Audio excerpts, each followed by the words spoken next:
The following BLTV program is brought to you by O'Flaherty Law. Please enjoy. Thanks for tuning in to another episode of Fierce Females. If you have any questions or would like to submit a response, please email us at admin.fiercefemale.info. Again, that's admin.fiercefemale.info. Thanks. Hey everybody, welcome to Fierce Females. My name is Catherine Mangiardi, and I am so happy to be bringing to you Dr. Shika Jain, who is not only an oncologist, a hermologist, she's a doctor of cell therapy, so she's a super brilliant woman. But I feel like her superpower is like gender equality, and recently she founded COVID-19, which is a advocacy group for Chicago, and we're just so excited to have her because I just want to hear your, you inspire me so much, like about like gender equality and all these awesome things, and I just want to get your point of view on how COVID is affecting us for the future, and as a mother, because you are a mother of 2 children, right? And I feel like, three. Yeah. But I'm just so excited to have you. So, Dr. Jain. Thank you for having me, Catherine. It's great to be back with you. I mean, since the last time we were together, it's a lot has happened. Between the pandemic and just everything that's happened in the last 12 months. I think that there's a lot to talk about. We're living through this pandemic that I think is impacting everybody across the globe. And there's so much evidence showing that it's impacting women much more significantly than men in a lot of ways. We founded the group Impact about almost a year ago now to kind of work on advocacy and amplification of evidence-based information. And the funny thing is the group was actually founded by 5 physician moms and 1 physician dad. So wow. It's just goes to show you the power of parents and what we can do when we put our minds to it, because there's been so much inequity in healthcare in the world overall. And then I think the pandemic has really made a lot of it much more evidenced now and more in the public eye. And so we're trying to address, I tell people it's kind of like whack-a-mole, where you're trying to address each thing and then 6 other things pop up, and it's been a challenge. Yeah, that's amazing. So tell me a little bit more about that foundation. And it's because it's so many moms and, 1 dad. Like what do you feel like as a mother living through the pandemic? It's been challenging on everyone, especially women, because the statistics say that women it's called the C-session, right? The women are leaving the workforce because they don't have childcare, which is huge. Even myself, I find myself rescheduling my meetings just to go pick up my son because after school programs are not available anymore. So how can we, what's like your strategy for moving forward, especially for working moms like myself? Yeah. So, Impact was formed. Initially, we were the 6 people with the 5 physician moms and 1 physician dad. And now we're up to, I think, about 45 people who are actively involved in the group. And we've done everything from like trying to get people vaccines across the state. We've created an entire vaccine clearinghouse where people can get information on where they can sign up to get their COVID vaccines. We've partnered with other organizations to get PPE to nursing homes and a lot of facilities across the state with the group Get Me PPE Chai. And we've done a lot in like the media, TV, writing op-eds, doing a lot of just advocacy work in that sense. And then we've also done quite a bit when it comes to looking at the gender inequities that you mentioned. So I published a couple of academic papers with colleagues on the She session, as you talked about, and how COVID-19 is so hard on women, especially because oftentimes women are the ones who are primarily doing the childcare. They're taking care of the home schedule. They're dealing with elder care. I mean, that's not the case in every home, but most homes that's kind of the standard. And so women are really struggling in they didn't have and still don't have childcare. School for many people was virtual. Trying to have meetings when you have children running around always a challenge. You and I were talking right before we started. I had to run out to make sure my kids were okay before we did this because they're outside. And I said, Mommy's going to be recording something for 30 minutes. Can you make sure you keep it down? I mean, the first half of the pandemic, my kids were in every meeting with me. Literally, my daughter still comes in and tries to get in on most of my meetings. So there's that challenge. And then also trying to get your kids into their virtual learning, trying to make sure that, your kids are getting their education and are still being fed and to have the opportunity to do some learning in their school environment that now is taking place at home. There's a lot of women who don't have the luxury, I would want to say, or the privilege of being able to do, what you and I are able to do, which is figuring out what to do with our kids while we're doing our meetings. There's some who don't have Wi-Fi or internet at home. So how are their kids going to get school? And they have to deal with that. Then there's also, people who have to go in, essential workers still have to physically go into work. I still go in to see patients. So there's a challenge of what do you do with your kids if you have kids, or what do you do if you've got, taking care of elderly parents, if you can't have caregivers come to the house. So I think women have really felt the brunt of it. And we've seen the results not only in women leaving the workforce. CNN reported in December that all of the people leaving the workforce were women. That was just reported in December of 2020. And the numbers are just mind-boggling. Then on top of that, the women who are staying in the workforce, their ability for promotion, for advancement, it's significantly impacted by the fact that they don't have the time to do all the things that they want to be doing or need to be doing because they need to be focusing on their family, or they need to be focusing on safety of their family. And so it's really a step backwards for equity in healthcare, equity across the board. Women in every field are seeing this. And so it's hard to talk about solutions when the problems are things that are completely out of your control. It's great that we've got the vaccine coming and we're starting to hopefully see an end in sight. But these issues that have come up over the last year, these inequities that have really been amplified in the last year, we're going to see the effects of this for years to come, because women are going to be and are already being penalized for not being as productive, for not being as much a part of maybe the company that as they were before, because there's only so many hours in a day, and you can't be bringing your kids to everything, and you have to figure out how to balance. And I don't see a lot of support that's out there to try to make these things feasible or practical. It's a tough situation all around. Yeah, absolutely. And I think you mentioned so many good points where a lot of women are really in a challenge and they're struggling, and mentally they're struggling too. A lot of women are probably on medication because they can't handle everything that's thrown at them. So, you're saying that we don't have a lot of solutions, but what is our solution going forward? Because I see so many women that reach out to me that are like, I'm struggling, my kids are home, just all the things you said. Our kids are constantly in the meetings.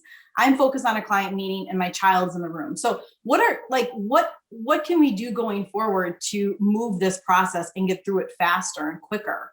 So I think number one, we all need to cut ourselves some slack, like a lot of slack. That's one thing, I can't even imagine what moms across the country are going through. I have been fortunate in that I have help because I have to. Without, my husband and I are both physicians, and we had to go in and see patients. So we had to figure it out.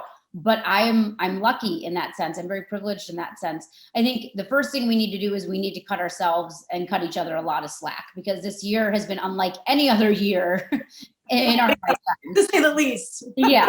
So I think that's number one. That's the most important. The second thing is we need to see companies coming up with solutions. We don't want to go back to the way things were once this pandemic is over. We need to see, childcare opportunities, childcare solutions coming from companies. I think that the whole idea of working from home and having a little bit of flexibility where you can call into meetings, like especially if it's a meeting. What I've seen a lot of people do is they'll have meetings while they're in the car on their way to pick up their kids or drop off their kids, or their kids are doing a virtual session nearby for their school. So I think there needs to be that flexibility put into place where we have the ability to work from home if needed, but also the ability to provide childcare if needed. I think that's incredibly important. And I think that there needs to be a discussion on that in all companies. There needs to be childcare allocated for. I also think another really important thing is we talk about the timings of meetings, right? So if you think about it, having somebody who is trying to get their kids either out the door to school or set up for virtual school, but also having a meeting at 7:30 in the morning when you're trying to do that as well as the 6 other things you need to be doing, that, Right. especially if you don't have childcare, that's not necessarily possible. So I think there needs to be some accommodations made where you realize it might be that somebody can't make it to a 7:30 a.m. meeting because of their responsibilities at home. And that needs to be acceptable, and it needs to be thought into the planning. We talk a lot about how corporate America and healthcare and all of these companies and businesses, they were built, and the hierarchy and the structure was built in a time where there weren't a lot of women in the workforce. That has changed. I mean, over the decades, that has changed. In medicine, we're seeing more than 50% of the applicants and matriculants to medical school are women. So if we have more women in the workforce, which is the way it is, like that's a fact, then the structure needs to be modified. A great example that one of my mentors always says, she says, you know, when you go to any place, there's always a line out the door for women's bathrooms and there's no line for men's bathrooms. And why is that? It's not like men take a much shorter amount of time than women. It's not that, you know, men still need to wash their hands. They still need to go to the bathroom. They still need to do all those things. So it's not like men are taking a significantly less amount of time. It's the way these things have been set up, the way the structure of these bathrooms has been set up, that there's just, it's not accommodating for the fact that women have different needs than men. And so why on earth would you set up a male bathroom the same way as you would a woman's bathroom? I mean, the proof is in the pudding, right? I mean, anywhere you go, the fact that there are lines out the door for women's bathrooms means that there's something wrong with the infrastructure there. So you don't blame the women and say, oh, you're taking too long in the bathroom. You think, maybe these bathrooms were created without women in mind. Now we need to rethink how we set up bathrooms in public places. We need to accommodate for the fact that women might have different needs. And by doing so, you can make it more efficient in the bathroom line, because then there won't be those long lines for men and women. So that being said, I mean, the infrastructure that's set up right now, it's as they say, it's a man's world. It's not really a man's world. It's just, it was designed by men because women weren't in the decision-making rooms when a lot of these plans were put into place. Now women are in leadership, women are in the workforce, women are a part of they're your colleagues, they're your bosses, they're your leaders. Why have we not come into the modern world and rethought the way these hierarchies are set up, rethought the way these meetings are set up, the structure is set up? And I think that is a big thing that needs to come out of this pandemic, that our infrastructure needs to be modified to accommodate the fact that 50% of the workforce or more in certain fields is women. And it doesn't make sense to keep doing what we've been doing for centuries when obviously it's very much geared towards half of the population. Yeah, I mean, just the fact that you mentioned that women are 50% of women going to med school and coming out of med school, but the leadership is only what, 20% of women that are even like not doctors, but like professors or professors, division chairs. Yeah, there's a bunch of different data showing that, you know, between 16 to 20%, whether you're looking at, you know, division chairs or division chiefs, or looking at the deans of schools, looking at the women who are in leadership, it's significantly less. So we're seeing a lot of women enter into the field, but then what we're seeing is this leaky pipeline, is what they call it, where we see women falling off between promotions. So going from assistant to associate professor, associate to full professor. I mean, I can speak from personal experience and say numerous women have come to me and said, you know, I have the exact same qualifications as my male colleague, and I have been turned down over and over again. Meanwhile, he is rising in the ranks. And so there's equities that exist. And again, I think a lot of it is structural, where We talk about how, you know, if a woman leaves work at 4 o'clock to go pick up her kid, that doesn't mean she stopped working at 4. It means she picked up her kid, did dinner, you know, did bedtime, did all of that. And then from 8 p.m. till 1 in the morning is probably doing the same work that her male colleague might've been doing from 4 to 6.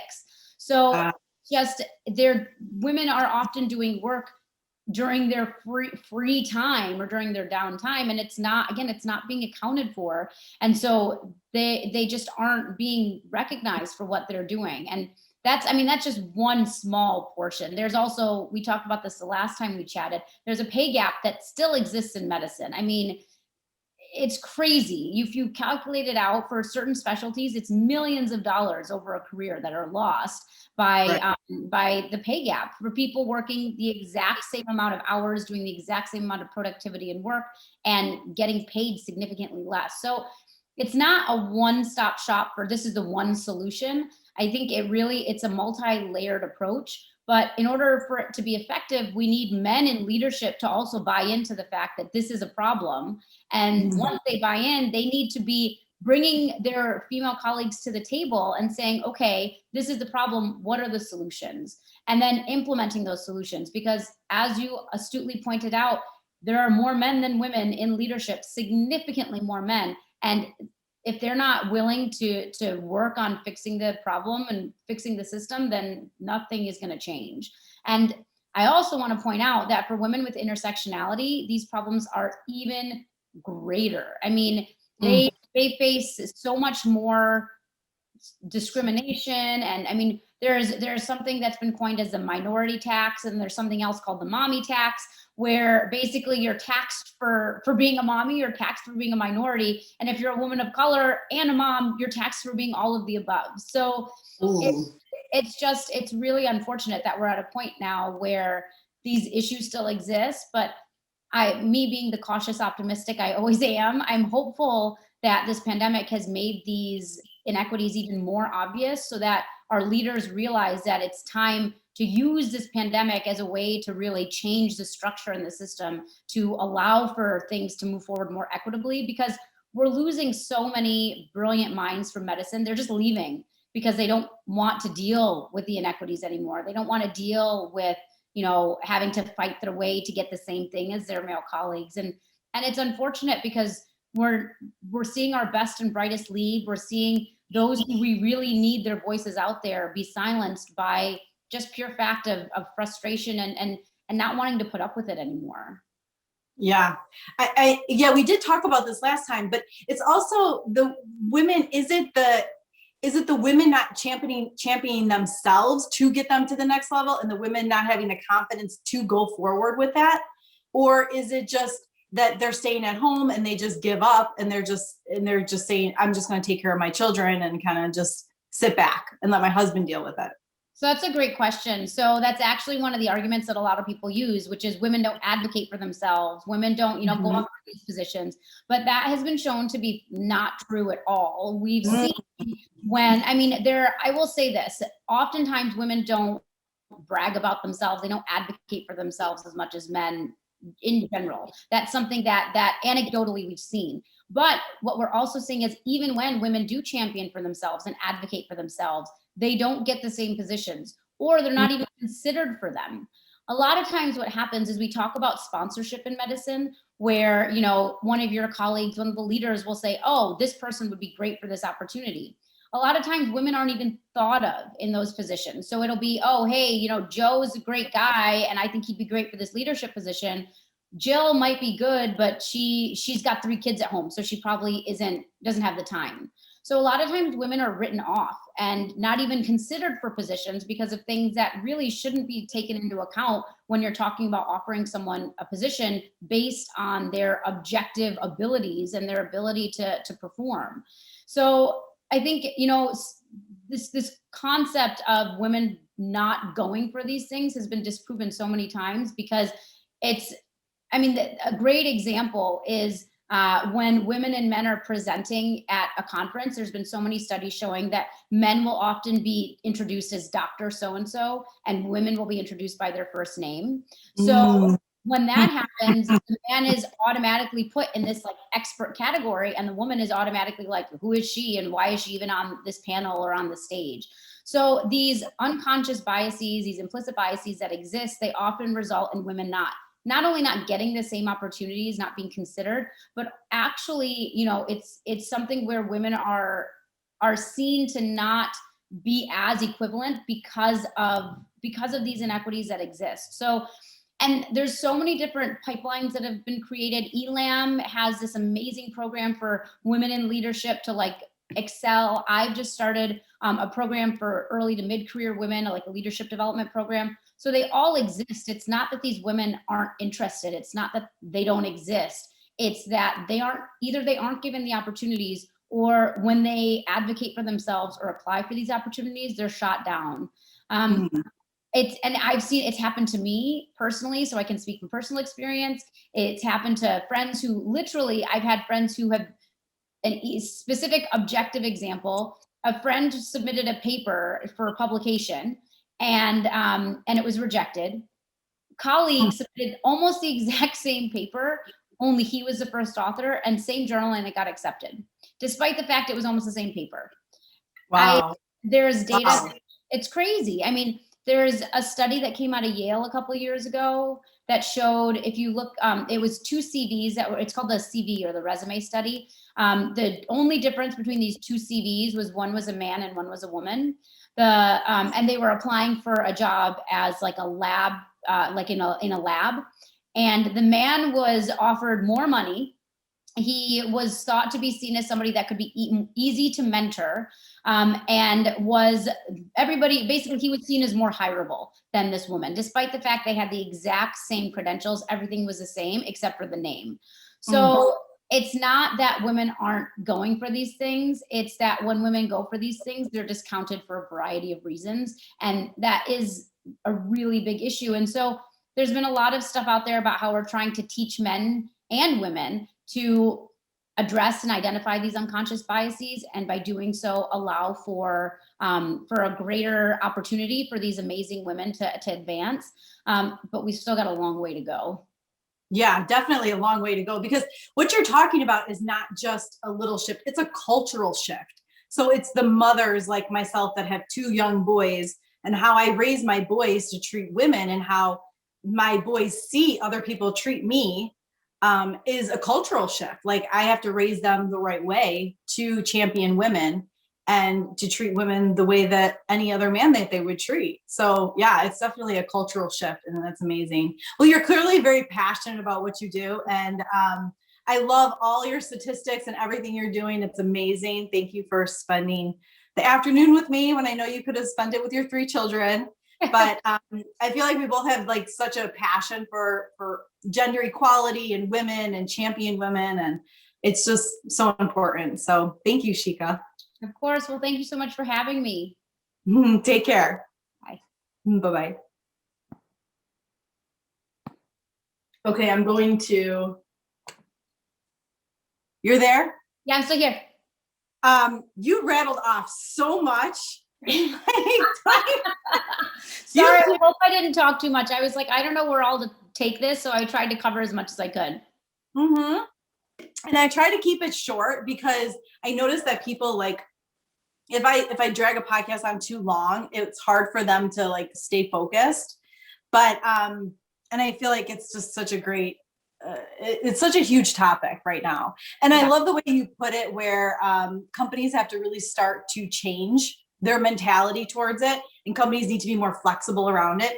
But I mean, the bottom line is, a lot of companies, unless they're really big companies with a lot of resources, may not have that, right? So they have to build it in. I mean, that's the problem, right? If you want women to work in your company, you've got to figure out a way to build it in. Like, there's got to be, it might be that you're taking money from one thing and putting it in somewhere else. But if you want to have women and men, really, if you want to have a company that is the most efficient and effective at getting what it needs to get done, then you support your employees. Like, we support men all the time. I mean, come on. Yeah. It's so easy to support men and not even think twice about it. I mean, the best example I have is when it comes to things like medications. So Viagra is not an issue, right? Men can get Viagra, no problem. Right. Birth control is like a huge issue. Like, we support men left, right, and center. Why can we not do the same for our women? Like, why is it such a controversial thing to try to support our women? And I mean, it just makes no sense. Like, there's so many things that companies do to provide support for their male employees. If men were the ones who gave birth, they'd have 6 months maternity leave, like, no joke. It just really Right. happen.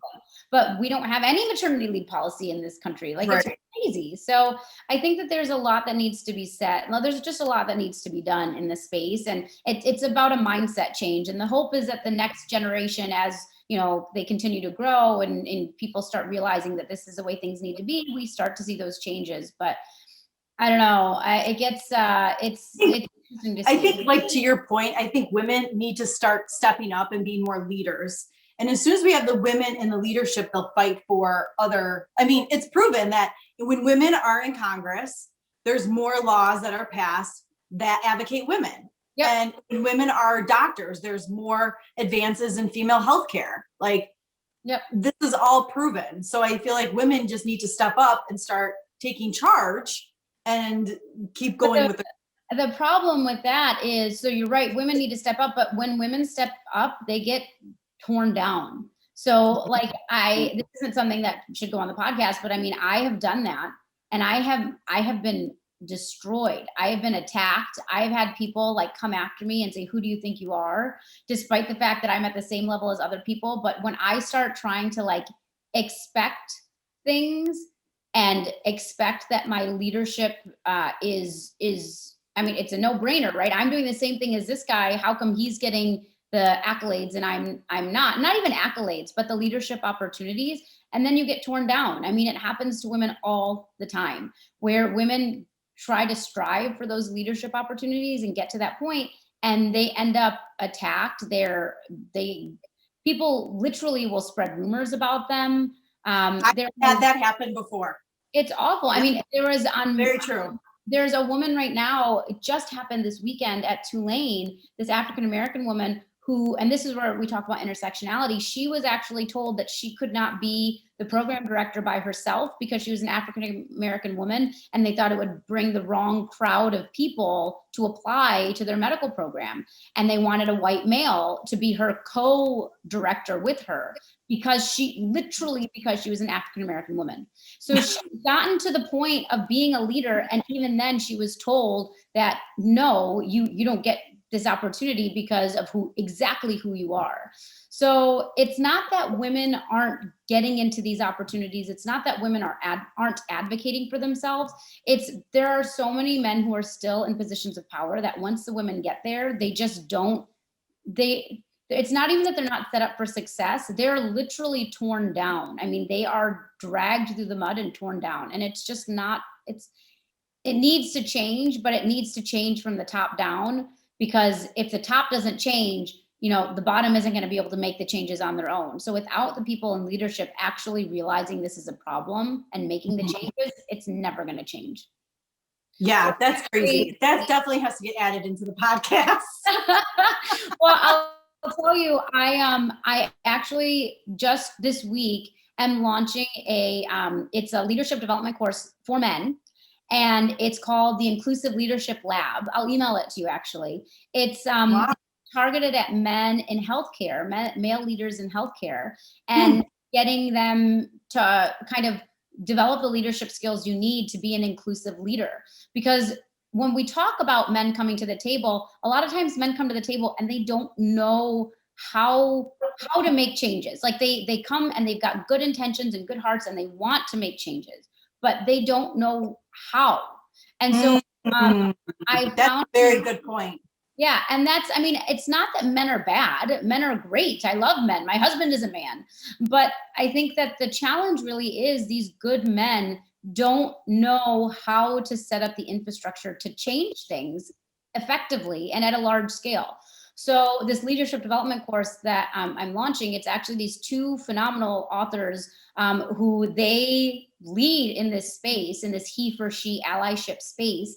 And they teach people, they teach men the leadership skills they need to be effective, impactful, inclusive leaders. I mean, it goes back to the idea of making sure something as simple as making sure your search committee is diverse, making sure that you have, you know, men, women, different ages, different, you know, backgrounds. You need to have diversity in your search committee, which a lot of times people don't have. So it's just I think we need to help bring everyone to the table, but then once they get to the table, we need to help them understand how to make these changes. So that's why we created this program. I think that's so true, because I do think a lot of men, I don't think men hate women. Like, I don't think that they like go out to the world and say like, I hate women and I'm just not gonna appease any woman. Like, I just, like you said, I really think they just don't know the steps. And they also are not educated on what women go through on a daily basis just to maintain their life. Like you said, a woman may leave from work at 4 o'clock, 4 to 6 o'clock, pick up her kids, make dinner, do all these other things, and then work later at night just to make up those hours. And the man works from 4 to 6. The woman picks up the kids. The woman makes the dinner, and they have no freaking clue what's going on, right? And then they're like, oh, dinner's on the table. Oh, it just magically appeared, right? That's the thing. Like, it's just so true. And it's so important to make that distinction, because the one thing that I never ever want to come across as is a man hater. Like, I'm not a man hater. Oh, let me fix my hair. 1 second. This is why we need more women. So I'm not a man hater, right? I love men, but we need to be working as a team. Like, we need to be working as a team to make these things happen. We can't be saying it's all up to the men or it's all up to the women. It's up to all of us. But in order to do that, we all need to be working together. And men need to understand, it's like the bathroom analogy. Like, it's just, it's crazy that women's bathroom lines are always so long. Like, it's been going on for centuries. You would think we would have fixed that by now so that women don't have to wait 40 minutes to go to the bathroom at a baseball game. But that hasn't happened yet, because who's making the decisions and how do we change the structure? So anyway, I could talk about this for like hours. Yeah. Well, actually, it's funny because when I was in Japan, there's the bathrooms in Japan are amazing. And they actually they're so thoughtful of women that they have a little thing, like you turn around, you go to the bathroom, and there's a place to put your baby. Like, it's like, I swear to God, you have to go. Hold on. You have to go, because there's like a little slot to put your baby on the door. It's like a little like carriage thing on the stall to put your baby so you can pee.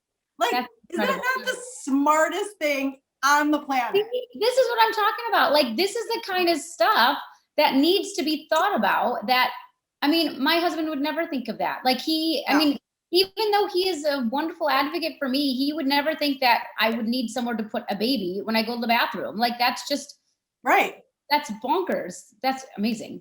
Well, I mean, like I said, I could talk about this forever. I'll send you the information on the Inclusive Leadership Lab, because I think it's open to anyone in healthcare, any male leader in healthcare. This is the first year we're launching it, but it goes to show kind of the ideas of how we need to be more innovative and how we're thinking about change. Yeah, amazing, awesome. Yeah, absolutely, and we're definitely adding that. We're editing that in. But that's great. You know, I'm on a YouTube channel, right? There's like a bunch of I think now they're up to like 6,000 to 7,000 subscribers just in like my area. So that's amazing. Well, you can edit in whatever you want. Maybe don't put in the part about me being attacked, because I don't want anybody to come after me. But you can, if you need to, keep it in there. But yeah, I think, send it to me once it comes out. When do you think it's going to come out? After this, I'm going to send the recording over to the editor. I think maybe by the end of the week or so. Okay, sounds good. Something like that.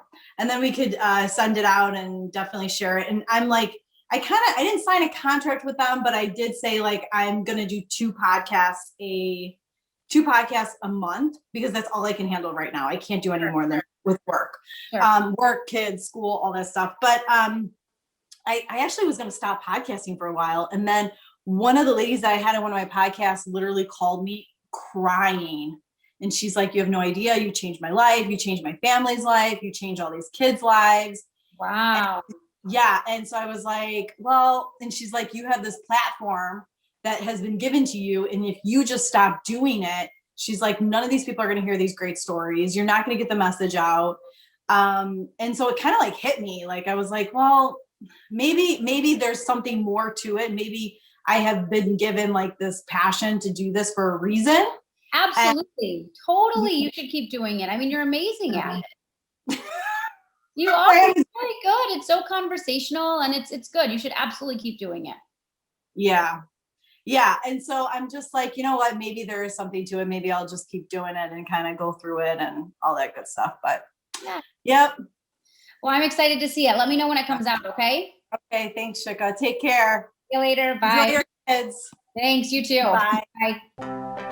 Thanks for tuning in to another episode of Fierce Females. If you have any questions or would like to submit a response, please email us at admin.fiercefemale.info. Again, that's admin.fiercefemale.info. Thanks. The following BLTV program is brought to you by O'Flaherty Law. Please enjoy.